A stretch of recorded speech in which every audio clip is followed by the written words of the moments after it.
አሸናፊ እንዴት ነህ? እንደዚሁም በዙሪያ ያሉት ሰላም ናቸው? በቅድሚያ ሰላም እንዴት ናችሁ?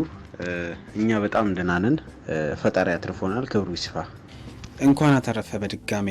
የዚህ ሳምንት ትልቅ ወሬ ስለሆነ ነው ወደ አንተ የደወልኩትና ምንድነው የሆነው ማለት ይቻላል? የተለያዩ ምክንያቶች ይሰጣሉና ለፍንዳታው መንስኤው ምንድነው? በዛው ስላለህ ታውቃለህ፣ እዛ ቦታ ላይ ባህር ነው፣ ባህር ዳርቻ ላይ ነው እና ፋብሪካው አለ፣ እንዲህ የኬሚካል ማስቀመጫዎች አሉ። እዛ ቦታ ላይ እሳት ተነስቷል የሚል ነው መረጃ በዚህ ሰዓት ላይ ያለው። እሳት ተነስቶ ነበር እና ያለ ጥንቃቄ የተቀመጡ ኬሚካሎች ነበሩ። ያ ኬሚካል ነው እንደዚህ ለመፈንዳት የቻለው ነው የሚባለው። ያው አንዳንዶች ደግሞ ፈንጂ ነበር እዛ ውስጥ ይላሉ። ብዙ ነገር ነው እየተባለ ያለው፣ በውል አልተነገረም እስካሁን ድረስ። ፖሊሶችም እያጣሩ ነው። እስካሁን ድረስም እንግዲህ የሞቱ ሰዎች ስላሉ ገና ሬሳዎችንም እያወጡ ነው የሚገኙት ገና ማለት ነው። እና መነሻ ምክንያት ዋና ብለው ያዙት ይሄንን ነው። እንግዲህ ጊዜ የሚፈታው ይመስለናል። ለማንኛውም በተአምር ከነፍሰ ጡር ባለቤት ጋር ከአደጋው መትረፍን ሰማውና ምንድን የሆነው ማለት በወቅቱ የት ነበርክ? ቤይሩት ላይ ያው አደጋው በተፈጠረበት አካባቢ ዳውንታውን ወይም ደግሞ ከረንቲና የሚባል አካባቢ ነው። ከሱ እኔ ወደ ላይ ወደ ሳዲኮ ወይም ባስታ የሚባል አካባቢ ነው የምኖረው። ያው በቅርብ ርቀት ነው ያለው እና ጉዳት የደረሰበት ደግሞ ያው ከኛም አልፎ ብዙ አካባቢዎች ላይ ነው ጉዳት ያደረሰው ይሄ የደረሰው አደጋ ማለት ነው። እኔ ደግሞ በዛ በሰዓቱ ጉዳት በደረሰበት ሰዓት ላይ እኔ ከባለቤቴ ጋር ሐኪም ቤት ሄደን ነበረ። ያው ባለቤቴ እርጉዝም ስለነበረች የእሷ ቀጠሮ ነበራትና በጣም የሚገርም አጋጣሚ ነው። እሷ እርጉዝ ስለነበረች ሐኪም ቤት ሄደን ልክ እየተመለስን ባይገርም በፊት ሁል ጊዜ ማለት ስመለስ እኔ የምመለሰው በዛው አደጋ በተፈጠረበት ቦታ ላይ ነበር የምመለሰው እና የእግዚአብሔር ነገር ሆኖ እኔ እዛ ቦታ ላይ የደረሰው ነገር በጣም ታምር ነው። እኔ ልክ እየመጣው መንገድ ላይ የሆነ ጭስ የታፈነ ጭስ ነገር አያለው እና እንደ ድንገት እኔ የሆነ አዳዲስ ነገር ሲኖር ዝም ብዬ ዩኒክ ነገር ሳይ ቀርጻለሁ እና ልክ እንደዚህ ስልኬን አውጥቼ እየቀረጽኩኝ አረ ጭስ ይታየኛል እያልኩኝ እሳትም ነገር ይታየኛል እና አረ እሳት አለ እንዳትገባ እያልኩት መኪናውን ልክ አቁሞ መኪናው ወደ ኋላ ልክ እንደተመለሰ ወዲያው ነው የፈነዳውና ያለንበት መኪና ራሱ እንደዚህ ብድግ ብሎ ቁጭ ነው ያለው እና በጣም ሰው ሀገር ላይ ሆነ ደግሞ እንደዚህ በዛ ላይ ደግሞ ባለቤቴ እርጉዝ ነች። በጣም ከባድ ነበርና ያንን ነገር ሳስብ ፈጣሪ ነው ያተረፈን ነው ያልኩትና በቃ መኪና ያዘው ራሱ ደንግጦ የሚሄድበት ነው የጠፋው። ወደኋላ ደግሞ መኪኖችም ነበሩ ድጋሚ ለመጋጨት ከእንደገና መኪናውንም ባለቤቱ እዛው አረጋግቼ ባለቤቴም ነበረች እሷንም ለማረጋጋት ምክንያቱም ያው እኔ ኃላፊነትም ስለነበረብኝ ከዛ በኋላ ያው እሱም ልጆች ስለነበሩት እኛን አስወርዶን ወደ ሌላ ቦታ ሄደ። ድጋሚ እኛም በእግራችን ነው ተመልሰን ወደ ሰፈራችን የመጣ ነውና በጣም ከባድ ነበር። ያው እኛ ያለንበት መኖሪያ ቦታ መስቶቶች ነው የረገፉት፣ በሮች ምናምን ተጎድተው ነው ያገኘናቸው ስንመጣ ሰፈር ውስጥ ስላልነበረን እኛ። ይህን ይመስላል በነበርኩበት ሰዓት ያጋጠመኝ ማለት ነው። የሚገርም ነው። በድጋሚ እንኳን አተረፈህ ለማለት እንወዳለን። በጣም በርካታ ኢትዮጵያን በቦታው እንደመኖራችሁ መጠን በጉዳት ደረጃ ያየኸው ነገር አለ በኢትዮጵያን ላይ ያጋጠመው ጉዳትን? እንደዚሁም ደግሞ ቆንስላውንም አናግሩ እየተባለውና ምንስ እያደረገ ነው ቆንስላው እዛው የሚገኘው? ያው እንግዲህ በዚህ ሰዓት ላይ ብዙ የተጎዱ ኢትዮጵያኖች አሉ። ያው በየሐኪም ቤቱ ሄደው እየታከሙ ነው። ቆንጽላውም የችግር የደረሰባቸውን ልጆች እንዲረዱ የተለያዩ ስልኮችን አስቀምጧል። ኢንፎርሜሽንም እየተሰበሰበ ነው። የሞተም ካለ የጠፋባቸውም ሰዎች ካሉ እንግዲህ እንዲገናኙ መረጃዎችን እንዲያቀብሉ ለቆንጽላው መረጃዎችን ለጥፏል በፔጁ ላይ። አንዳንድ ሆስፒታሎችም ሄደው ለማየት ሞክረዋል ማለት ነው።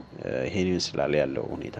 እሺ ሊባኖስ ላይ ኢኮኖሚ ሁኔታም መዳከም ኮቪድም እንደዚሁም ደግሞ አሁን አደጋውም የከፋ ችግር ውስጥ ከቷታል ሀገሪቱንና ኢትዮጵያ ላይ ያለው ተጽዕኖ እየፈጠረ ያለው ተጽዕኖ እንዴት ያለ ነው ማለት ይቻላል? አሸናፊ ማለት የሚያስጠላ ሁኔታ ላይ ነው ያሉት ብዙዎቹ ወደ ሀገራቸው ለመግባት አሰብስፎ የሚጠባበቁበት ሁኔታ ላይ ነው ያለው እና ከኮቪድ ጋር በተያያዘ እንዲሁም በፖለቲካው አለመረጋጋት ያው ብዙ ልጆች ቤት ነው ተቀምጠው ያሉት።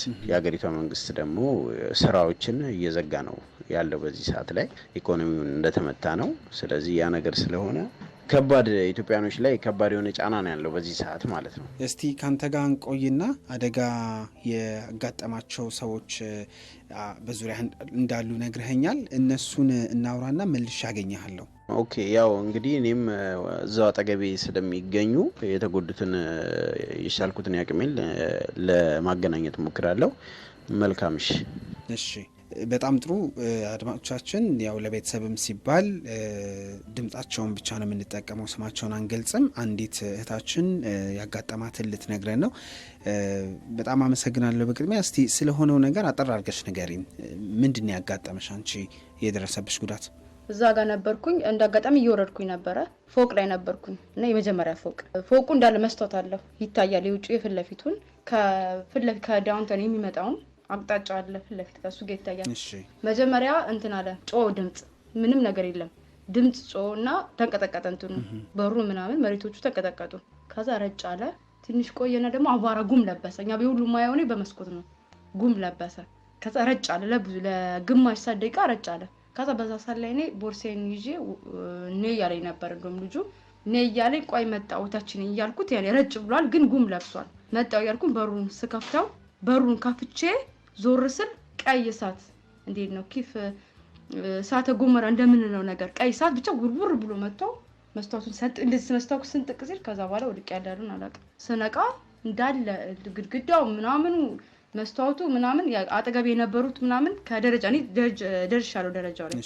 ግን ከደረጃው ተፈናጥሬ ስንተኛው ደረጃ ላይ እንትን ያልኩት የተገኘሁት መጀመሪያ ደረጃ ላይ ነበርኩኝ። ግን እነሱ ሲጎቶ ሲያነሱኝ ከጣሪያ ነበር ላይ የወረደው የመጨረሻው ደረጃ ላይ። ደረጃው ብዙ ነው፣ ስንት ደረጃ ለባልክ ከመጨረሻው ደረጃ ላይ ብቻ ጎትቶ ሲያነሱኝ አስታውሳለሁ።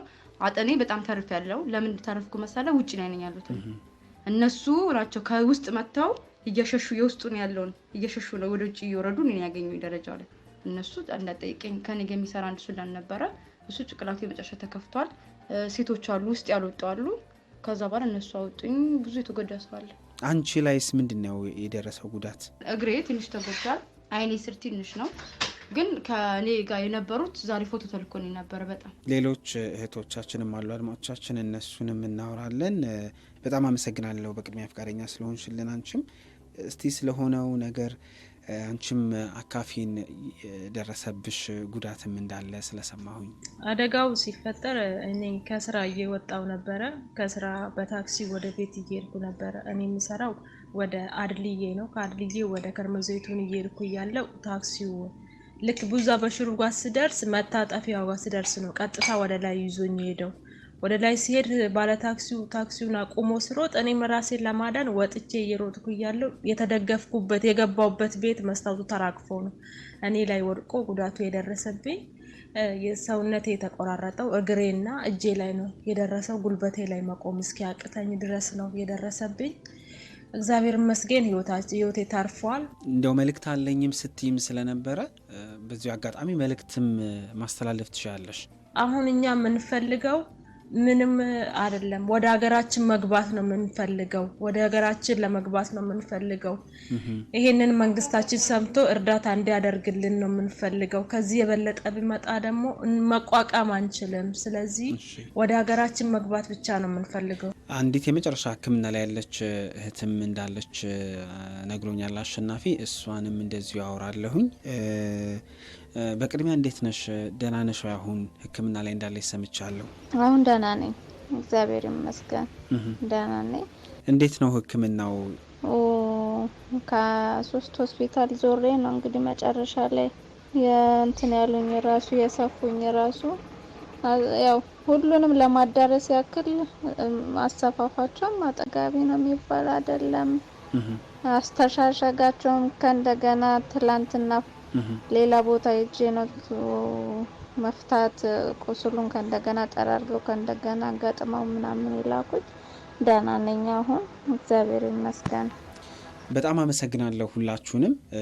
ምናልባት አሸናፊ ላውራው የመጨረሻ አሸናፊ እንግዲህ አንተም እንኳን ከአደጋው ተረፍክ፣ ሌሎቹም አደጋው ቀለል ብሎላቸው ወደ ስራቸው የሚመለሱበት ጊዜ ቅርብ እንዲሆን እንመኛለን። ኤፍኤም አዲስ 97.1 አንተን አመሰግናለሁኝ። እንግዲህ የመንግስት አካላት እንደሚያደምጡት ተስፋ አድርጋለሁኝ።